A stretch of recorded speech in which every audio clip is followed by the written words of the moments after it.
Hello student, आज आपण write a program to scaling a rectangle हा आपण प्रोग्राम बघणार आहोत.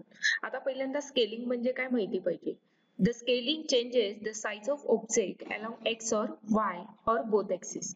आता स्केलिंग मध्ये आपण काय करतो, जो काही आपला ऑब्जेक्ट असेल त्याची आपण साईज चेंज करतो. मग ती एक्स एक्सिस ला चेंज करू शकतो, वाय एक्सिस ला करू शकतो किंवा एक्स आणि वाय या दोन्ही एक्सिस ला आपण काय करू शकतो, त्याची साईज चेंज करू शकतो. A new transform coordinates of a point x, y can be calculated by multiplying it with scaling factors sx and sy in x and y direction respectively. आता आपल्याला नवीन जे काही ट्रान्सफॉर्मेशन कोऑर्डिनेटर मिळणार आहेत x आणि Y चे, ते calculate कसं करतात, तर आपल्याला जो काही आपला आधीचा एक्स आणि वाय असणार आहे त्याला आपण मल्टिप्लाय बाय काय करायचं आहे, तर आपले स्केलिंग फॅक्टर करायचंय. मग स्केलिंग फॅक्टर एक्स चा असेल तर त्याला आपण Sx म्हणतो आणि y डायरेक्शनला असेल तर त्याला आपण Sy म्हणतो. मग याचे इक्वेशन काय असणार आहे, x dash is equal to Sx into x, y dash is equal to Sy into y. आता हे जे काही इक्वेशन आहे याचा आपल्याला यूज करून काय करायचंय, प्रोग्राम लिहायचा आहे. त्यामुळं आपण प्रोग्राम लिहिताना पहिली स्टार्टिंग लाईन काय लिहितो आपण, तर hash include stdio.h. Second line जी आहे ती आपण काय लिहिणार आहे, तर ग्राफिकचा प्रोग्राम आहे त्यामुळं हॅश इन्क्लूड graphics.h ही हेडर फाईल लिहिणार आहे. त्यानंतर आपण प्रोग्राम स्टार्ट करतो तो म्हणजे व्हाईट मेन ने सुरुवात करून.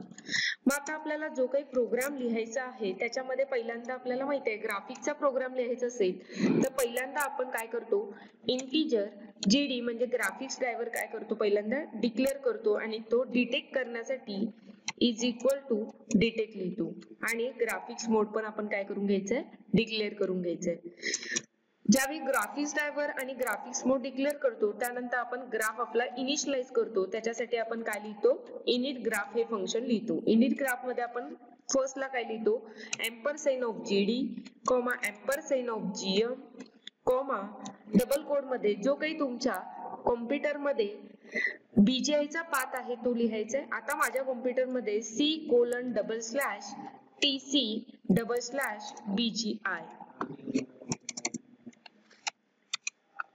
हा माझा पाथ आहे. त्यानंतर पहिल्यांदा मला एक ऑब्जेक्ट पहिल्यांदा ड्रॉ करायचा आहे. आता समजा मी ऑब्जेक्ट कुठला ड्रॉ करणार आहे, तर मी रेक्टँगल हा ऑब्जेक्ट ड्रॉ करणार आहे. मग रेक्टँगल ड्रॉ करण्यासाठी मला 4 कोऑर्डिनेटर लागतात.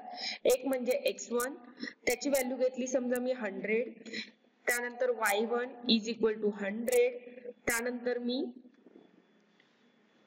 Comma x2 is equal to 300 comma y2 is equal to किती घेतलंय मी 300.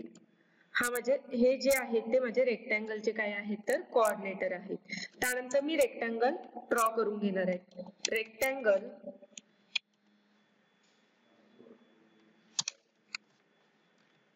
x1, y1, x2, y2 असे मी कोऑर्डिनेटर रेक्टँगलचे ड्रॉ केले. आता माझं रेक्टँगल ड्रॉ झाल्यानंतर मला काय करायचंय, त्या रेक्टँगलचं मला स्केलिंग करायचंय. मग त्या स्केलिंग साठी मला पहिल्यांदा काय माहिती पाहिजे, तर मला Sx आणि Sy एंटर करून घ्यायचंय. Enter the Sx and Sy enter करून घ्यायचंय. त्यानंतर स्कॅन करून तो मला काय करायचंय, डिक्लेअर करून घ्यायचंय. त्यामुळं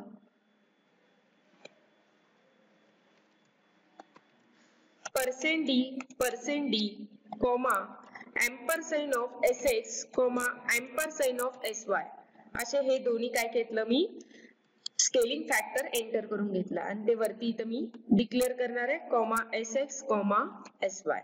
आता ज्यावेळेस मी Sx आणि Sy एंटर करून घेतला त्यानंतर मी काय करू शकतो, मल्टिप्लाय करू शकतो. जर मला x फॅक्टर न करायचं असेल तर मी Sx न मल्टिप्लाय करेल आणि y ला करायचं असेल तर मला Sy न करायचंय. ज्यावेळी मी मल्टिप्लाय करणार त्यानंतर मला परत 4 कोऑर्डिनेटर मिळणार आहेत, म्हणून मी त्याची नावं काय दिली, S3, Y3, X4, Y4 अशी मी 4 कोऑर्डिनेटर घेतलेली आहेत. त्याच्यानंतर आता मी काय करू शकतो, Sx आणि Sy मला माहित आहे, त्यानंतर मी कॅल्क्युलेट करू शकतो. मग S1 साठी मी S3 घेणार आहे. S3 इज इक्वल टू काय होणार आहे, जो काही माझा x1 आहे त्याला इंटू sx करायचा. सेम y3 साठी मी काय करणार आहे, y1 घेणार आहे, म्हणजेच काय होणार आहे y1 इंटू sy. x2 साठी मी काय घेणार आहे, x4 घेणार आहे. x4 is equal to x2 into sx. आणि y4 साठी मी काय करणार आहे तर y2 इंटू sy. हे मी 4 कोऑर्डिनेटर घेतलेले. आता हे जे काही नवीन कोऑर्डिनेटर मला मिळाले ते कशाचे आहेत तर रेक्टँगलचे आहेत, म्हणून परत आपण रेक्टँगलचं फंक्शन डिक्लेअर करणार आहे. Rectangle S3, y3, x4, y4. त्यानंतर माझा प्रोग्राम कंप्लीट झालाय म्हणून मी काय लिहिणार आहे, गेट ch फंक्शन डिक्लेअर करणार आहे. आणि ग्राफ कंप्लीट झालाय त्यामुळे मी इथं काय करणार आहे, क्लोज ग्राफ फंक्शन यूज करतो. आणि इथं माझा प्रोग्राम काय होणार आहे, वाइडमेन फंक्शन माझं कंप्लीट झालेलं आहे. त्यानंतर तुम्ही फाईल मध्ये जाऊन प्रोग्राम सेव्ह करा. scaling.c. त्यानंतर कंपाइल करण्यासाठी तुम्हाला काय करायचं आहे, अल्टर F9 दाबायचं आहे. ठीक आहे. आणि रन करण्यासाठी कंट्रोल F9 दाबायचे. त्यावेळेस तुम्हाला हा काय मिळाला, जो तुमचा बेसिक जो तुम्ही 100 आणि 300 चे कोऑर्डिनेटर घेतलेला रेक्टँगल मिळालाय. आता तुम्हाला एंटर द sx आणि sy करायचं आहे. आता sx आणि sy जो आहे तो मल्टिप्लाय आहे. मल्टिप्लाय असेल तर तुम्हाला तिथं 100 200 घेऊन चालणार नाहीये, म्हणजे तो तुमचा जो वाढणार आहे तो डबल ट्रिपल ह्याच्यामध्ये वाढणार आहे. आता समजा मी sx 2 केला आणि sy पण 2 न मल्टिप्लाय केला तर माझा येणारा जो काही रेक्टँगल असेल तो तुम्हाला इथं दिसणार आहे. Thank you.